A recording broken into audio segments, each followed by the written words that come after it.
Well, let's turn our attention to the Middle East, where Israel is reportedly preparing for war with the Iranian-backed Houthi rebels.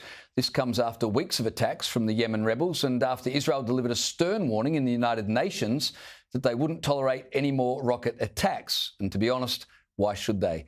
An Israeli security source told London Times, quote, "We're going fully in." Joining me now to discuss this and more is Sky News contributor Kosha Gada. Kosha, Israel having gotten into the conflict with Hamas, they've pretty much destroyed Hamas. They've pretty much rendered Hezbollah ineffective. We've seen Assad run off from Syria, or a regime change there. They're on a bit of a roll. They might as well keep going and deal with all their enemies now rather than have these things drag on, don't you think? That is definitely the perspective they're taking, and they're obviously out there defending their sovereignty and their security, which by and large most people support. I think where the situation gets a bit trickier and murkier is, does it end with these terrorist groups or these rebel groups, or does Hezbollah lead into something with Iran, which is obviously a bigger conflict? Is the U.S. getting dragged in militarily? Because that is a position that is not popular back home domestically in terms of how much involvement should extend beyond diplomatic or financial support of Israel into militarily. And then obviously we've got new leadership coming into the U.S. And while Trump is definitely very pro-Israel and pro them going out and defeating these rebel groups, he's also balancing that with generally being very non-interventionalist in nature and not wanting U.S. involvement. So lots of dynamics in place since that flashpoint with October 7th, but they certainly are on a roll, and militarily it would make sense from their perspective that they continue this and at least try to take out these rebel groups.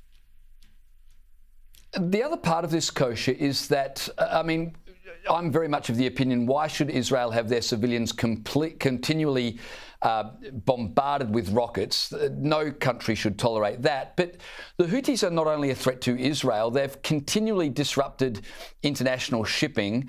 So the economy of the world is being affected. Shouldn't the international community back Israel in dealing with these terrorists who, as I said, are not only threatening Israel, they're threatening international trade? Yes, the Red Sea, which they control, is a big sea lane for shipping and global supply chains. And there was something that had happened about 18 months ago when they sort of rose up, and that got a lot of attention. People could feel it, even in the commercial sector. So that's definitely one aspect to it. There are U.S. warships out there that have been harassed or attacked a little bit, which is another reason why the U.S. would want to get in. But, you know, with this conflict being as messy and just the world changing as much as it is, you also saw at that time that they were giving special passage to Russian and Chinese ships, for example. So you could see that as well when we look at the world in this multipolar situation that we're in. There's just different factions and alliances coming together, and not all of them are clean or helpful always. But for sure, I think the supply chain risk aspect of that Red Sea lane that the Houthis control is something that makes it a little bit more relevant in other people's national interests. Well, you talk about a multipolar world. We've got conflict in the Middle East, and then, of course, we've got conflict in Europe. I want to get your thoughts on Ukraine and where the war against Russia is likely to go. Russia's foreign minister has rejected the peace proposal being floated by Trump and his team to end the ongoing conflict. And, of course, Trump made a big deal about once he gets into office, he's going to end that conflict very quickly. But the Russian foreign minister said at a news conference, quote, "We are not happy, of course, with the proposals made by members of the Trump team to postpone Ukraine's admission to NATO for 20 years and to station British and European peacekeeping forces in Ukraine."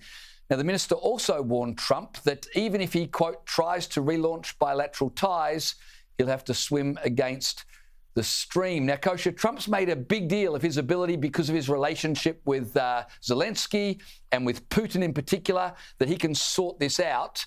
Is that looking unlikely now? You know, he certainly did. He famously said on the campaign trail in 24 hours he's going to have this war end. So we'll see. All eyes are watching him. Obviously, there's a difference between rhetoric and what he'll actually be able to do.